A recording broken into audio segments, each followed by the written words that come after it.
ಓಂ ನಮಃ ಶಿವಾಯ. ಶುಭೋದಯಗಳು.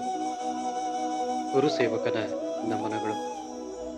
ಸದ್ಗುರು ಸಿದ್ಧಾರೂಢರ ಪಾದಾರವಿಂದಗಳಿಗೆ ಅನಂತ ಕೋಟಿ ನಮನಗಳು. ಬಂಧುಗಳೇ, ತಾಯಿ ಮೊದಲ ಗುರು, ನಂತರ ಶಾಲೆಯಲ್ಲಿ ಜ್ಞಾನವನ್ನ ನೀಡುವಂತಹ ಗುರುಗಳು. ಈ ಇಬ್ಬರು ಗುರುಗಳನ್ನ ನಾವು ಎಂದಿಗೂ ಕೂಡ ಮರೆಯಲು ಸಾಧ್ಯವೇ ಇಲ್ಲ. ಯಾಕೆಂದ್ರೆ ಇಬ್ಬರು ಕೊಟ್ಟಿರುವಂತಹ ಆ ಜ್ಞಾನ ನಮ್ಮ ಜೀವನದ ಜ್ಯೋತಿಯಾಗಿದೆ. ಯಾವತ್ತು ಆ ಗುರುವಿನ ಜ್ಞಾನ ನಮ್ಮನ್ನ ಕೈ ಬಿಡುತ್ತೋ ಅಥವಾ ನಾವು ಆ ಗುರುವಿನಿಂದ ದೂರವಾಗ್ತೇವೋ, ನಮ್ಮ ಜೀವನ ಅಂಧಕಾರದಲ್ಲಿ ಮುಳುಗಿ ಹೋಗಿಬಿಡುತ್ತೆ. ಅದಕ್ಕೆ ತಾಯಿಯ ಜೊತೆಗೆ ಯಾವಾಗಲೂ ನಾವು ಇದ್ದೇ ಇರ್ತೇವೆ. ಆದರೆ ನಮಗೆ ವಿದ್ಯೆಯನ್ನ ಕಲಿಸಿಕೊಟ್ಟಿರುವಂತಹ, ಜ್ಞಾನವನ್ನ ಧಾರೆ ಎರೆದು ನೀಡಿರುವಂತಹ ನಮ್ಮ ಗುರುಗಳನ್ನ, ಶಿಕ್ಷಕರನ್ನ ನಾವು ಯಾವತ್ತೂ ಕೂಡ ಮರೆಯಬಾರದು. ಹೀಗೆ ಒಂದು ಜೀವನದ ಪಾಠ, ಕಥೆ ಇದು. ಆದರೆ ಸತ್ಯಕ್ಕೆ ಬಹಳಷ್ಟು ಹತ್ತಿರವಾಗಿರುವಂತಹದ್ದು. ಹಳೆಯ ವಿದ್ಯಾರ್ಥಿಗಳೆಲ್ಲ ಸೇರಿ ಒಂದು ದಿವಸ ಒಬ್ಬ ನೆಚ್ಚಿನ ಶಿಕ್ಷಕರನ್ನ ಭೇಟಿಯಾಗ್ತಾರೆ. ಆ ಎಲ್ಲ ವಿದ್ಯಾರ್ಥಿಗಳು ಶಿಕ್ಷಕರಿಗೆ ಅತ್ಯಂತ ಪ್ರಿಯರಾಗಿದ್ರು. ಆ ಗುರುಗಳು ಕೂಡ ಆ ಮಕ್ಕಳೊಂದಿಗೆ, ಆ ವಿದ್ಯಾರ್ಥಿಗಳೊಂದಿಗೆ ಅಷ್ಟೇ ಆತ್ಮೀಯ ಒಡನಾಟವನ್ನ ಇಟ್ಕೊಂಡಿದ್ರು. ಅದೆಷ್ಟೋ ವರ್ಷಗಳ ನಂತರ ಗುರುಗಳ ಹತ್ತಿರ ಭೇಟಿಯಾಗಲು ಬಂದಿದ್ರು. ಗುರುಗಳಿಗೂ ಸಂತೋಷವಾಯಿತು. ಪ್ರತಿಯೊಬ್ರು ತಾವೇನು ಮಾಡ್ತಾ ಇದ್ದೇವೆ ಅಂತ ಗುರುಗಳಿಗೆ ತಿಳಿಸ್ತಾರೆ. ಅದರಲ್ಲಿ ತುಂಬಾ ಜನರು ಮಾನಸಿಕ ಒತ್ತಡದಿಂದಲೂ ಸಂತೋಷ ಇಲ್ಲದೆಯೂ ಬದುಕ್ತಾ ಇದ್ದಾರೆ ಅನ್ನೋದು ಶಿಕ್ಷಕರಿಗೆ ಅರ್ಥವಾಯಿತು. ಎಂತೆಂತಹ ಉನ್ನತವಾದಂತಹ ಸ್ಥಾನದಲ್ಲಿ ಇದ್ರೂ ಕೂಡ ಡಾಕ್ಟರ್, ಇಂಜಿನಿಯರ್, ವಕೀಲರು, ಬಿಸ್ನೆಸ್ ಮನ್, ಕೂಲಿ ಕಾರ್ಮಿಕರು ಕೂಡ ಇದ್ರು. ಅದರಲ್ಲಿ ಅವ್ರು ಯಾರು ಕೂಡ ಸಂತೋಷವಾಗಿದ್ದಾರೆ ಅಂತ ಆ ಗುರುಗಳಿಗೆ ಅನ್ನಿಸ್ಲೇ ಇಲ್ಲ, ಆ ಶಿಕ್ಷಕರಿಗೆ ಅನ್ನಿಸ್ಲೇ ಇಲ್ಲ. ಅವಶ್ಯಕತೆಗಳು ಹೆಚ್ಚುತ್ತಲೇ ಇಂದಿನ ಜೀವನದ ವಿಧಾನದಲ್ಲಿ ಬದಲಾವಣೆಯಾಗ್ತವೆ. ಅವಶ್ಯಕತೆಗಳು ಹೆಚ್ಚುತ್ತಲೇ ಇರುವಂತಹ ಇಂದಿನ ಜೀವನ ವಿಧಾನದಲ್ಲಿ ತಮ್ಮನ್ನ ಯಶಸ್ವಿ ಮನುಷ್ಯರು ಅಂತ ತೋರಿಸಿಕೊಳ್ಳೋದಕ್ಕಾಗಿ ಪ್ರತಿಯೊಬ್ಬರು ಹೋರಾಟವನ್ನ ಮಾಡ್ತಾ ಇರೋದನ್ನ ಆ ಶಿಕ್ಷಕರು ಆ ವಿದ್ಯಾರ್ಥಿಗಳಲ್ಲಿ ಗಮನಿಸ್ತಾರೆ.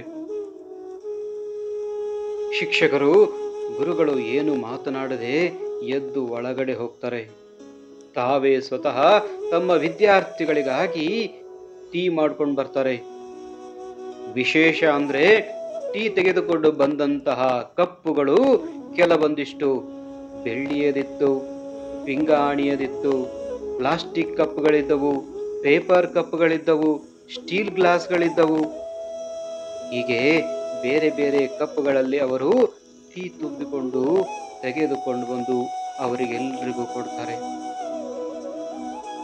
ಅವುಗಳಲ್ಲಿ ಕೆಲವು ತುಂಬಾ ಬೆಲೆ ಬಾಳುವಂಥವು, ಕೆಲವು ಸಾಧಾರಣವಾಗಿರುವಂಥವು. ಅವರೆಲ್ಲರ ಮುಂದೆ ಟೀಯನ್ನ ತಂದಿಟ್ಟು ಟೀ ತೆಗೆದುಕೊಳ್ಳಿ ಅಂತ ಹೇಳ್ತಾರೆ. ಆಗ ತಾವು ಯಾವ ಕಪ್ ತೆಗೆದುಕೊಳ್ಳುತ್ತೇವೆ ಎಂಬುದರಲ್ಲಿ ವಿದ್ಯಾರ್ಥಿಗಳಲ್ಲಿ ಅವರೊಳಗೆ ಒಂದು ಸ್ಪರ್ಧೆಯೇ ನಡೆಯಿತು. ಬೆಳ್ಳಿಯ ಕಪ್ ತೆಗೆದುಕೊಳ್ಳಲು ಹಲವರ ಕೈಗಳು ಮುಂದೆ ಬಂದವು. ತಾವು ಬಯಸಿದ ಕಪ್ಪು ತಮಗೆ ದೊರಕಲಿಲ್ಲ ಅಂತ ಹಲವರಿಗೆ ನಿರಾಸೆಯೂ ಆಯಿತು.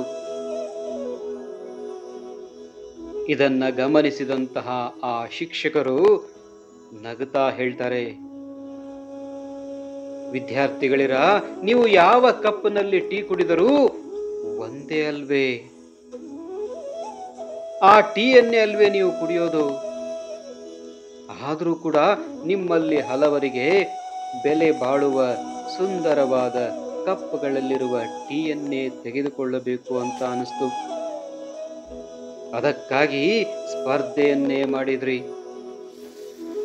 ಮುಖಾನು ಕಿವುಚಿದ್ರಿ. ನಿಮ್ಮೆಲ್ಲರಿಗೂ ತುಂಬಾ ಬೆಲೆ ಬಾಳುವ ಮುಖ್ಯವಾದ ವಸ್ತುಗಳು ಬೇಕಾಗಿವೆ ಅಲ್ವೇ? ಅದನ್ನೇ ಎಲ್ಲರೂ ನಿರೀಕ್ಷೆಯನ್ನ ಮಾಡ್ತಾ ಇದ್ದೀರಿ. ಆದರೆ ನಿಜವಾಗಿ ನಾವು ಕುಡಿಯುವುದು ಅದರೊಳಗಿರುವ ಒಂದೇ ಟೀಯನ್ನು ಮಾತ್ರ ಅಲ್ವೇ? ಆ ಟೀ ಇರುವ ಕಪ್ಪನ್ನ ಯಾರು ಕೂಡ ಕುಡಿಯೋದಿಲ್ಲ, ತಿನ್ನೋದು ಇಲ್ಲ. ಆದ್ರೂ ನಾವು ಟೀಗಿಂತಲೂ ಕುಡಿಯುವಂತಹ ಕಪ್ಗೆ ಮಹತ್ವವನ್ನ ನೀಡ್ತೇವೆ. ಹಾಗೆಯೇ ನಮ್ಮೆಲ್ಲರಿಗೂ ದೊರಕಿರುವುದು ಒಂದೇ ಬಗೆಯ ಜೀವನ ಮಾತ್ರ. ಎಲ್ಲರಿಗೂ ಕೂಡ ಪ್ರತಿದಿನವೂ ದೊರಕುವುದು 24 ಗಂಟೆಗಳು ಮಾತ್ರ. ಶ್ರೀಮಂತರಿಗೆ ಒಂದು ಸಮಯ, ಬಡವರಿಗೊಂದು ಸಮಯ ಎಂಬುದು ಭಗವಂತ ಬೇರೆ ಬೇರೆ ಕೊಟ್ಟಿಲ್ಲ. ಕೆಲಸ, ಹಣ, ಅನುಕೂಲ, ಪದವಿ, ಅವಕಾಶಗಳು ಎಲ್ಲವೂ ನಾವು ಸಂತೋಷದಿಂದ ಜೀವಿಸಲು ಇರುವಂತವುಗಳು. ಕಪ್ನ ಮೇಲೆ ಮಾತ್ರವೇ ಗಮನವಿಡುವವರು ಟೀಯ ರುಚಿಯನ್ನ ಸವಿಯಲು ಸಾಧ್ಯವಾಗುವುದೇ ಇಲ್ಲ.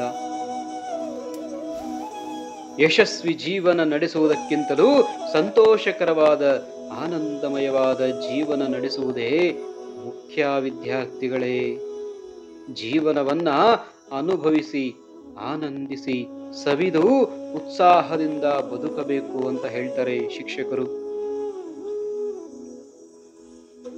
ಶಿಕ್ಷಕರ ಮಾತುಗಳನ್ನ ಕೇಳಿದಂತಹ ವಿದ್ಯಾರ್ಥಿಗಳು ಮೂಕ ವಿಸ್ಮಿತರಾಗ್ತಾರೆ.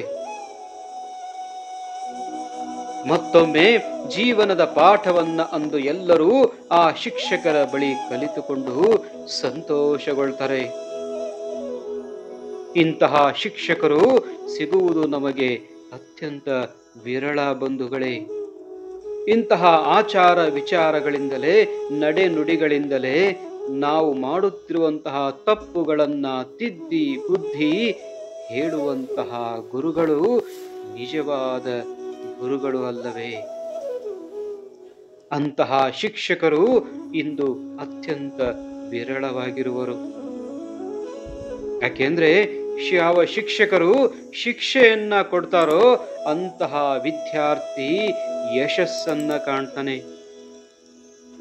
ಇಂದು ಶಿಕ್ಷೆಯ ಪ್ರಮಾಣ ಹೊರಟು ಹೋಗಿದೆ. ಏಟು ತಿಂದವ ಮೂರ್ತಿಯಾಗ್ತಾನೆ, ಬೆಳಿತಾನೆ. ಏಟು ತಿನ್ನದೇ ಇರುವವನು ಹಾಗೆಯೇ ಉಳಿತಾನೆ, ಮೆಟ್ಟಿಲಾಗ್ತಾನೆ. ಅಲ್ಲವೇ ಬಂಧುಗಳೇ?